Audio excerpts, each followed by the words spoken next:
Arriving to work on your first day can be a tough first day. You have to learn on the job sometimes, and it's just not always easy. And then there is learning the people there, which may be the most important part of the job and in the long term. Making friends and being friendly with your coworkers is a detriment to having a good work environment, and this anime kinda shows what it's like. Now, does this anime represent a job environment accurately, and is the subject matter treated accurately? Well, let's find out in this review of New Game. Since childhood, Aoba Suzukaze has loved the Fairies Story game series, particularly the character designs. So, when she graduates from high school, it is no surprise that she applies to work at Inklejump, the company responsible for making her favorite video game. On her first day, she is excited to learn that she will be working on a new installment to the series, Fairies Story 3, and even more so under Kou Yagami, the lead character designer. In their department are people who share the same passion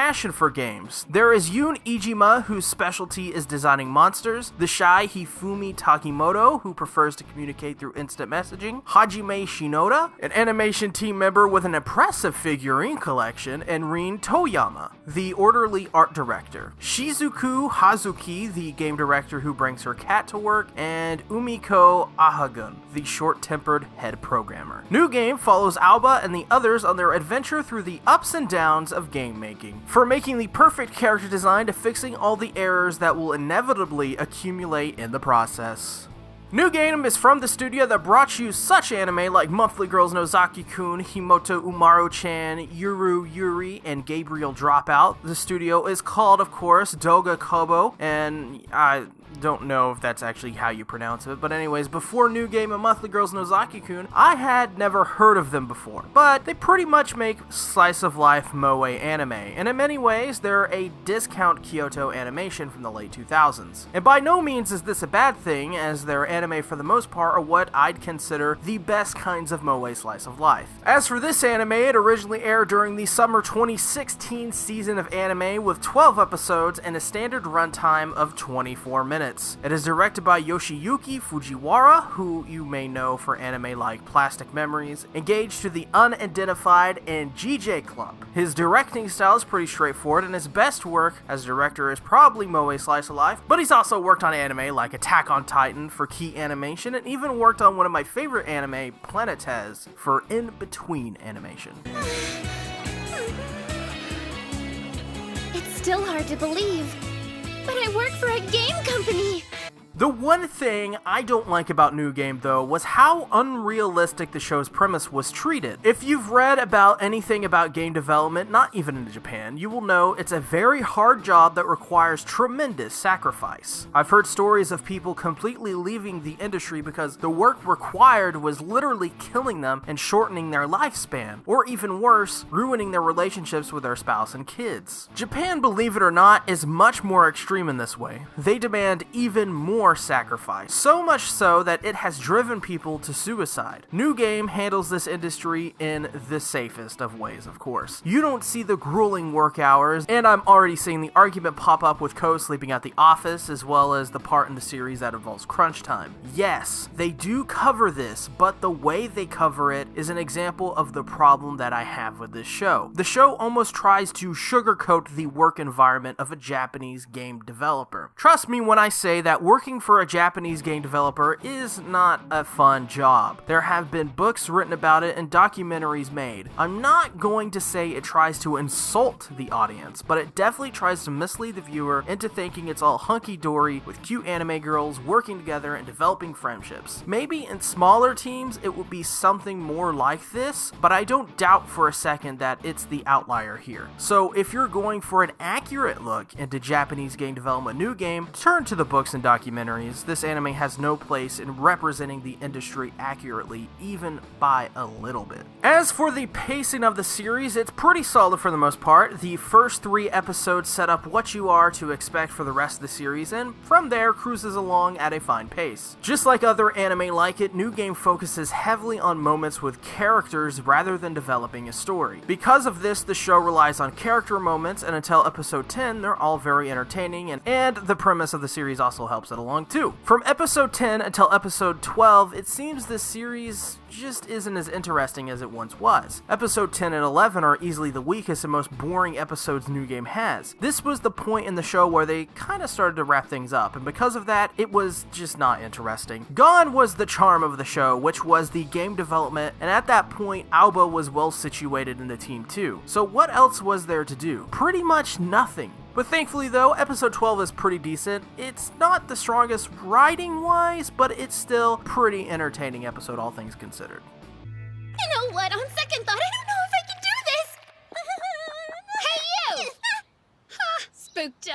From a general top-down analysis, the characters in New Game are incredibly simple and somewhat archetypical. Aoba is the new girl who comes to grow into her new position, Kou is the manager, the boss Aoba and the other girls answer to, and etc. In no way should you go in expecting anything with deep characters, as they're just shallow. These characters are pretty cartoonish versions of their likely real-life counterparts. They're always cute, they're always perfect, and the mistakes they make all end up being fine by the end of the series. They're extremely harmless, that's a good way to put it, and that, I believe, is to its detriment. This is because there ends up being no real development. Sure, we get some on-the-surface development, but there is nothing there that makes me go, wow, I experienced a journey with these characters. And to make matters worse, this anime by the end tries to make it seem that way, and while this was happening, I was kind of watching with disbelief. I felt that with the final episode, they wouldn't do what they did here, but New Game does that, and it's very confusing. Honestly, it didn't need that moment of reflection. It needed to really continue what it was doing in those early episodes with these characters.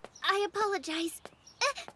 I'm not a kid, I swear! Actually, I'm going to be working here at Eagle Jump starting today. As for the art, it's very well done. It's typically what you'd come to expect with this kind of anime, but what makes New Game a little more special is that there is a little more detail put into this anime than you would expect. While the character designs aren't anything special, they are well made, but that's not what I really want to talk about. The backgrounds for New Game is the real star of the show here. Most of what you'll see in New Game is the art team's work cubicles, and they are littered with what makes them, well, them. Kou has a stack of papers with printout of character designs she didn't like. Hajime has several toy swords and other moe memorabilia. Aoba has a character design of her first character she made for the game, but is void of some other things. I can go on. This is easily the best part of the show because of its attention to the finer details. I wouldn't say you should watch it just for this, but it can't be understated how good the art design is. Easily the best part. And then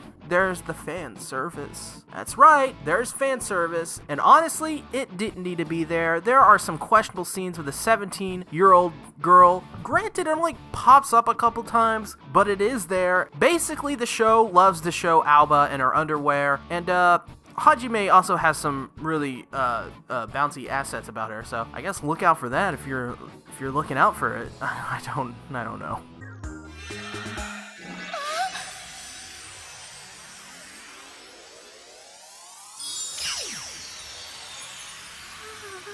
All right, kid. Who are you and why are you being so loud? I am an adult, thank you! New Game's animation is very well done. The way the characters express their feelings through their body language and face is quite well done. An example of this is episode 1 when Aoba joins the team. She's overwhelmed somewhat and a little overexpressive to show how nervous she is. She twitches and prostrates and her cheeks are a little red from embarrassment. Another example of the great animation is when Hajime is playing with her toy swords. Not only do they animate it well, they animate it exquisitely. For a show that's a slice of life, that little scene with Hajime swinging her toy swords around are pretty awesome. They're fluid, and honestly, I'd love to see this studio one day do something with a little bit more action in mind.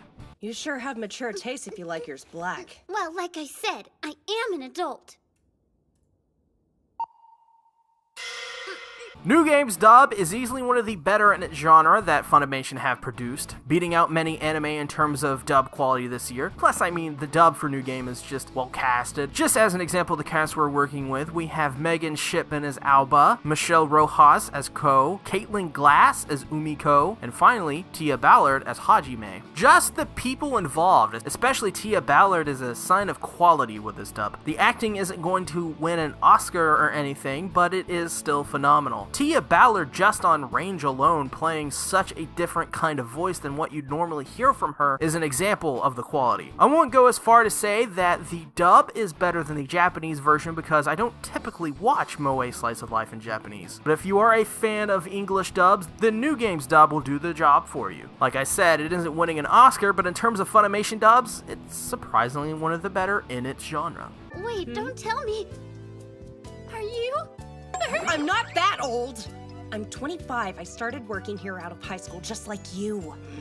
Let's be honest here. New Game's OST is near non-existent and is really not at all important. I usually go on YouTube and try to find the OSTs for all of the shows I watch, and the only things I could find were insert songs that weren't representative of what the show offered. So I then went back and watched another episode and, well, I kind of was disappointed. The show was so simple that you might as well just forget about it. It was barely even there. I expected a score akin to something like Gamers, which was, I think, a pretty solid score. But New Game, well, there just wasn't anything there. And I'd like to talk more about it, but what is there really to talk about? I could talk about the ending and opening songs, but I found those extremely generic and boring. They're your standard J-pop that does nothing interesting for the show and serves as another way to monetize the show, basically, which is, which I am fine for that, but it just wasn't good. So yeah, if you're looking for a moe Kyun anime with moe Kyun music, well, I guess Dragon Maid? I'm sorry! Come on, let's go.